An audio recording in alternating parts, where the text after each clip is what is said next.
Unfortunately, there's no way around this. In order to get a grade 9 in an IGCSE English language exam, you need to have a perfect understanding of what is required in each question. Technique and lots of practice is crucial.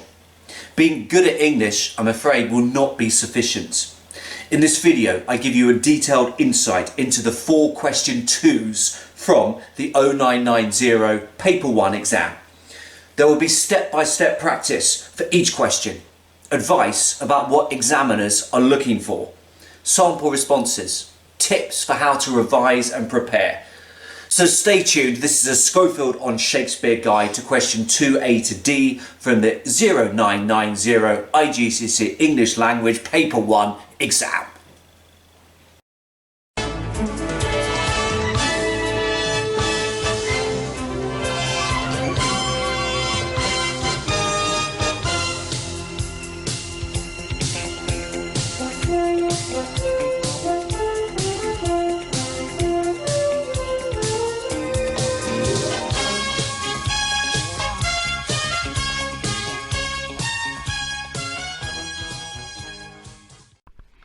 So question 2 consists of 2a, in which there are 4 quick-fire 1-mark questions. Simply find the word or phrases which suggest the same idea as the words underlined within the paraphrased phrase from the text. In 2b, there are 3 1-mark questions. Simply provide synonyms for the underlined words. In 2c, you need to write in detail about one example carefully chosen from a short extract. Finally, 2d, a much longer answer is required, in which you analyse 6 quotations which you have judiciously picked out of 2 specified paragraphs. Let's now look at 2a in gruesome detail. Essentially, this is the opposite of the more usual synonym GCSE question. Rather than having to find a synonym for a word used in the passage, the examiner has already done that for you. Your job is to find the original word or phrase used. Once you've had some practice on this, I think you'll find this pretty straightforward. That said, it's worth noting that in the exam, these are spread out through a longer text than the examples I use in this video. For instance, in the sample 2020 paper, the extract is 45 lines long.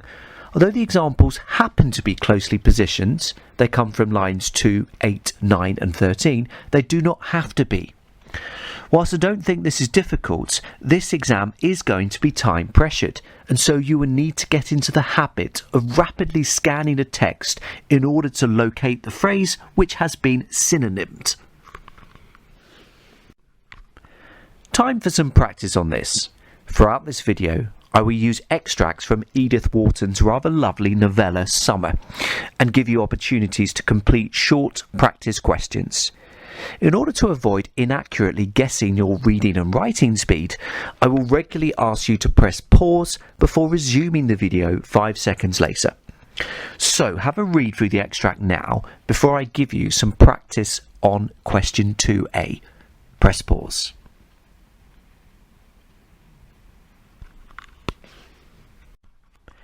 Here's the question. Identify a word or phrase from the text which suggests the same idea as the word underlined.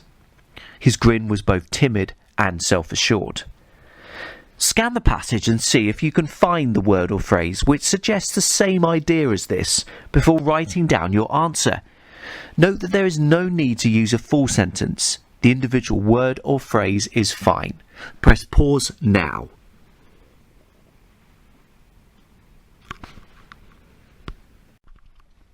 The answer's now on screen. Note that you only need the adjective shy, as only timid is underlined within the question. However, the passage shows in blue the origin of the full phrase. Get the idea? Here's another one for you to try. Press pause when it appears on screen.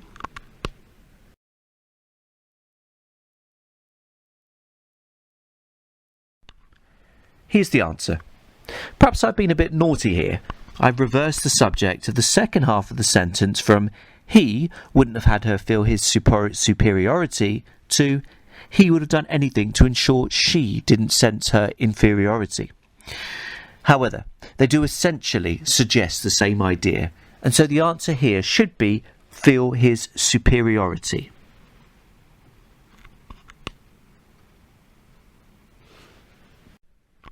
Remember that in the exam, question 2a will consist of 4 of these types of questions in one go. In this video, I'm gently easing you in.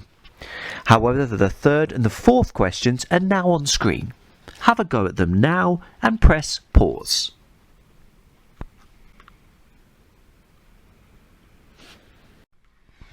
Here's the answer.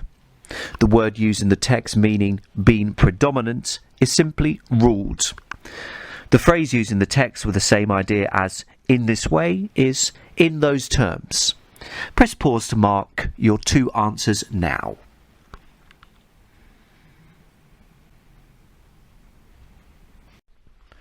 (2b) 1, 2 and 3. This strikes me as a more typical IGCSE English language question. You need to come up with synonyms for specific words in the text, which shows, frankly, that you know exactly what they mean. Whereas 2a seems as though it can refer to the entire passage, for 2b they will reprint a short extract. In the sample 2020 paper, this extract only has 4 sentences, and within this extract 3 words will be underlined, as in. This, of course, is going to put your vocabulary knowledge on the spot. Indeed, my sense is that this 0990 exam has more specific vocabulary questions than previous exams, probably because they're easy to mark and less subjective. They want to reduce the number of pesky remarks and appeals, perhaps. As I said in my video on question 1a to e, it makes a lot of sense to get into the habit of taking more opportunities to use a dictionary. Get genuinely interested in the exact, precise meanings of words. Start jotting down the trickier definitions. Don't settle for half knowing a word. Anyway, enough blathering from me. I suspect your pen is already poised and you're keen to hoover up the 3 marks available on screen. Once again, no need for full sentences. Single synonyms are fine. Press pause now.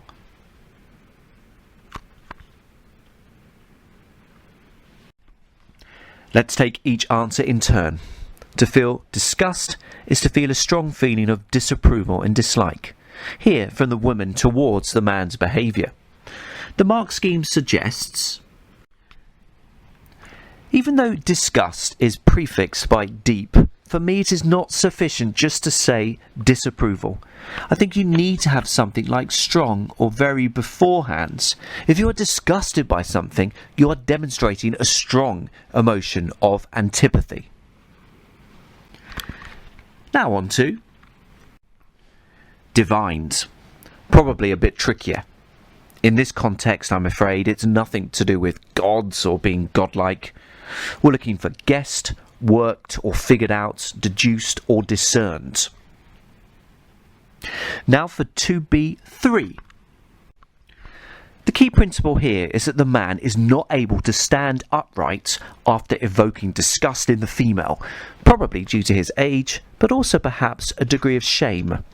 Synonyms such as crooked, stooping, back-leaning forward would all get you the mark. Is it time for another 2B fest? Get ready to press pause when the next extract and questions come up on screen.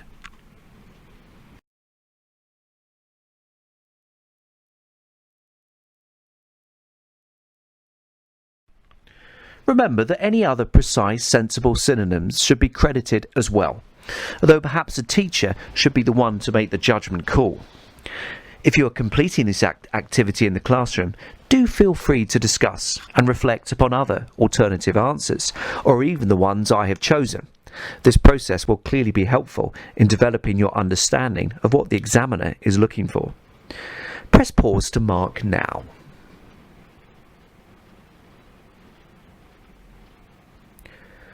One final 2B for you to confidently nail. When it appears on screen, press pause.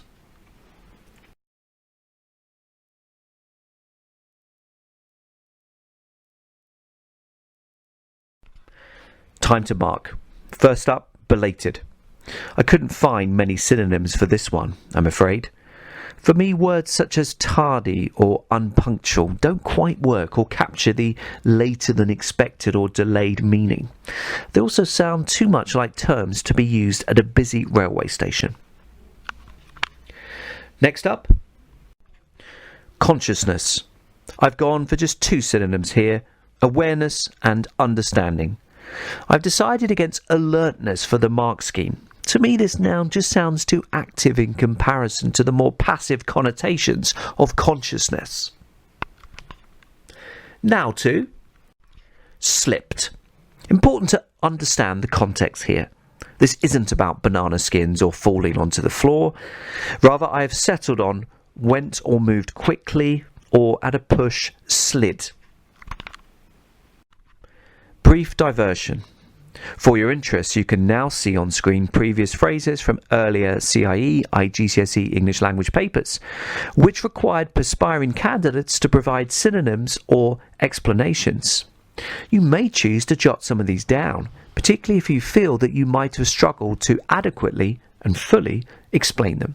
Press pause if so.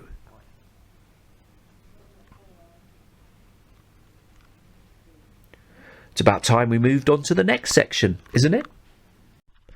2C, dear viewers and subscribers. The adverb carefully is my own. This question wants you to provide detailed insight into one quotation, and it's much easier if you have chosen slightly more complicated words. The exam booklet leaves you 6 lines for this question, yet as ever, time is so limited in this exam. The quicker you get into the habit of writing concisely, not wasting words, and getting straight to the point, the better. Let me model a question with my answer. Use one example from the text below to explain how the writer suggests Charity's experiences and feelings that night. Use your own words in your explanation. She reached the library, unlocked the door, and entered into the glacial twilight.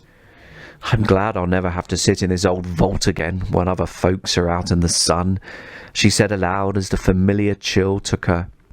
She looked with abhorrence at the long, dingy rows of books and the sheep-nosed Minerva on her black pedestal. Decision time. Which example should I choose from this passage? The ones on screen in blue seem the most interesting. Here's my answer referencing Old Vault. Old Vault suggests that Charity feels dismissive towards the library. She sees it as an ancient, irrelevant place. Meanwhile, the metaphor vault implies that she feels claustrophobically trapped inside the building. A vault can be an underground room in a church where dead bodies are buried. Charity is so fed up with sitting in the library that she metaphorically associates it with death and decay. What is the mark scheme looking for here? Well, to get 3 marks, you need the level of detail shown. You need the comprehensive explanation which shows understanding of how the writer has suggested Charity's experiences and feelings. What are the descriptors for 1 and 2 marks? From comprehensive and understanding for 3 marks, we go to award 2 marks for an appropriate example and attempt at an explanation which shows some understanding of how the writer suggests Charity's experiences and feelings. Award 1 mark for an example with an attempt at an explanation which shows awareness of Charity's experiences and feelings. The explanation may be partial. So every word in your answer needs to count and needs to show you have fully understood the exact meanings and associations of the words within the quotation you have chosen. Time for you to have a go at demonstrating a detailed understanding of the phrase entered into the glacial twilight. Grab your pen and press pause now.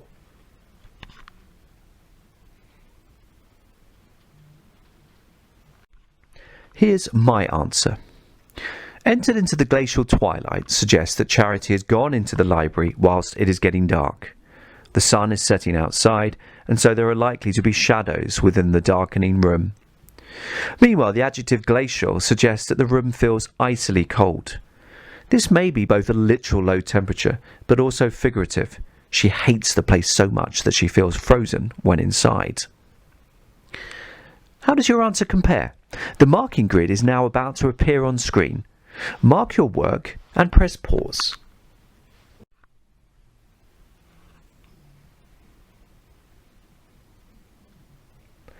Time for a different extract now, in which I will leave you to choose your own quotation. Here it is on screen. Get ready to write a concise, comprehensive analysis of a single quotation. Press pause now.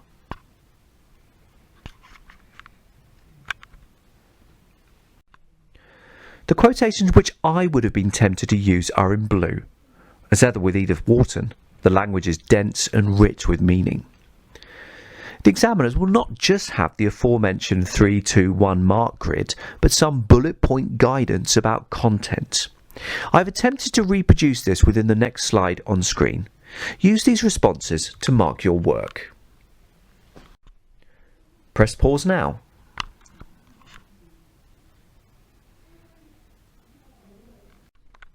On to the biggie. 2D, 15 marks. For geeks and teachers, this is pretty much exactly the same question as 1F from the now deceased 0627 IGCSE English Language Paper.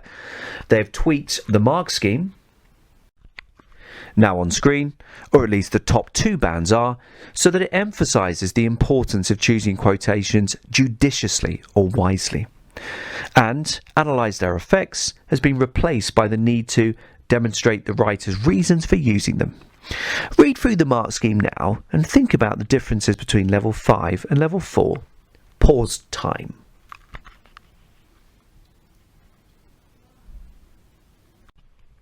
Now to a sample question. Note that in your real exam you will have 2 paragraphs from the whole extract from which to pick a total of 6 quotations. 3 from one paragraph, 3 from the other. Please, in God's name, make sure you pick your quotations from these paragraphs. I know a pupil who, a few years ago, read the question too quickly and commented on 2 different paragraphs. He got 0 out of 15 for this question and thus had to retake in order to get the grade he deserved.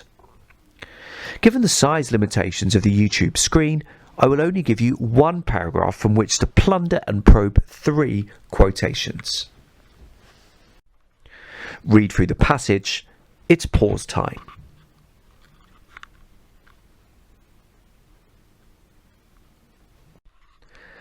First step is to ensure that your quotations are judiciously selected.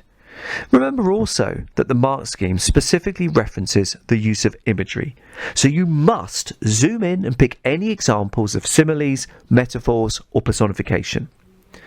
Press pause now to choose 3 quotations which you would like to use within your answer.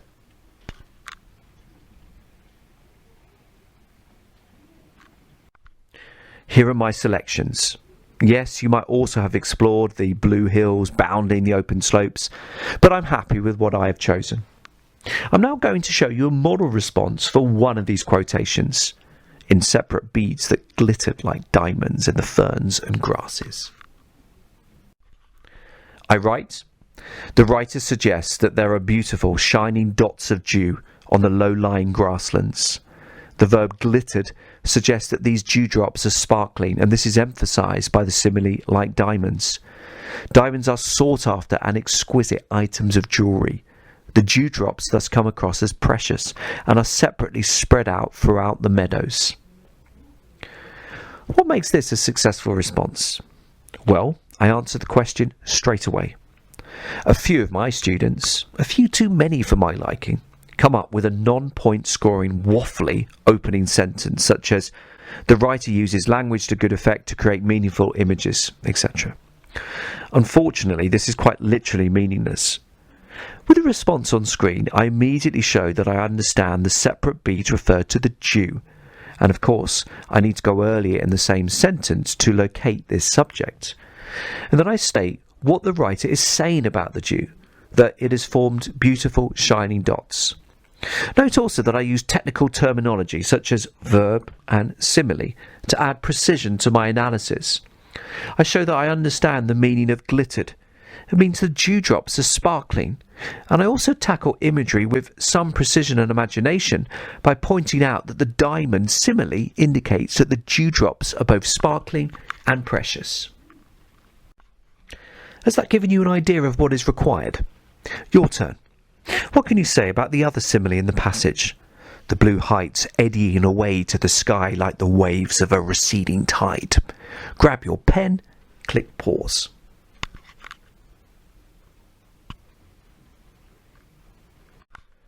Before giving my answer, it's worth clarifying some of the key vocabulary within the quotation. First up, to eddy. As you can see on screen, this is defined by Cambridge dictionaries as moving fast in a circle, with examples of water, wind and smoke given. Next up, receding. This is defined as moving further away into the distance or becoming less clear or less bright. Did you know the precise definitions of these words? Or were you slightly fudging it? Either way, what does that suggest to you about the steps you need to take to increase your chance of a grade 9 in your exam? Here's my response. The writer suggests that the faraway hills seem to be rapidly spiralling away or eddying into the sky. The use of the simile, like the waves of a receding tide, implies that it seems as though in the far distance these hills are cyclically spinning forward before retreating. Meanwhile, the use of the present participle receding suggests that it seems as though the hills are very slowly moving further away. How does your answer compare? Although you have only analysed one quotation and not 6, the aim is to have produced some high-quality comments that have added meaning and associations to words, and to have been both precise and imaginative. You need to show that you understand how language works. Time to have a go at independently answering half a 2D.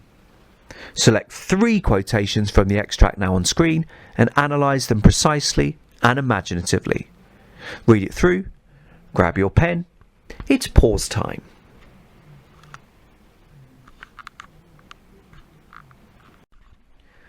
Before going on to show you the mark scheme, I will show you a sample answer for one of the quotations. I think in some ways this is more helpful than the mark scheme, as this consists only of a grid and some bullet point notes. For this answer, you can see that I've honed in on the use of imagery and the simile about the butterfly vibrating like a fleck of sunshine. As ever, my aim is to be as precise as ever with language. Did you know, for instance, that fleck means a very small patch of colour or light? I wrote, the narrator refers to Charity being able to see a small yellow butterfly vibrating over them like a fleck of sunshine. This verb vibrated suggests that she senses the butterflies buzzing, moving slightly and quickly in view of her eyes. However, this is clearly a pleasant sensation, as this movement is likened to a fleck of sunshine. A fleck is a very small patch of light, and so the implication is that Charity feels tiny, happy flashes of warmth as the butterfly flutters above her. Did you also write about this simile?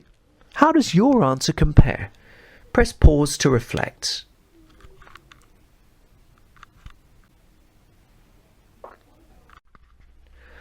The mark scheme for 2D contains this grid, and here it is in full. Press pause if you want some time to digest this further.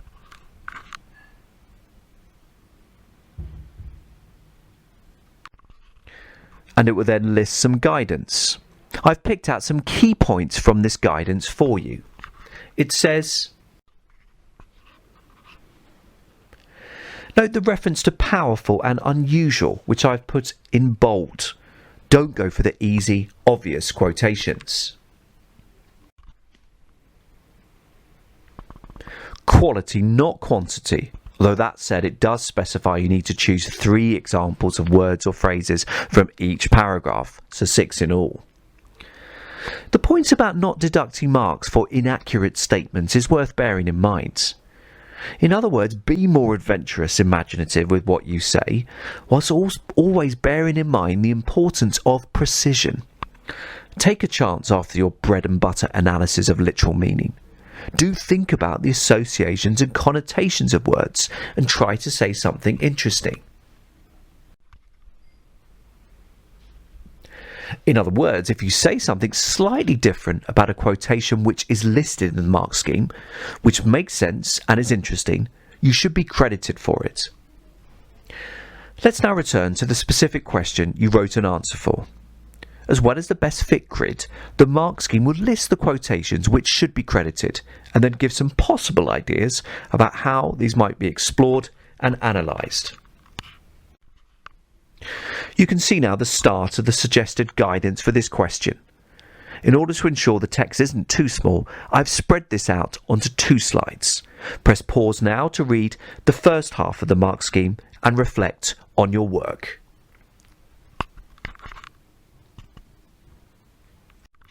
And press pause again to read the second half.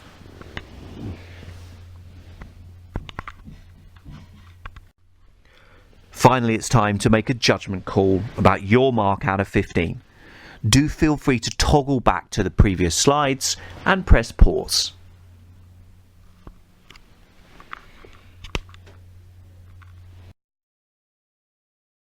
How did you get on? Where did you lose the marks? And more crucially, why?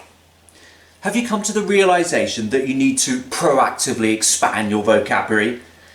If you dropped marks, was this due to poor quotation choices, not going into enough detail, or not being quite precise enough in your writing? Remember, the more reflective you can be now, the more responsibility you can take for your own progress, the more likely you are going to be in celebratory mood after taking this exam. So this has been a Schofield on Shakespeare production exploring question 2a to d within the 0990 Paper 1 CIE IGCSE English Language exam.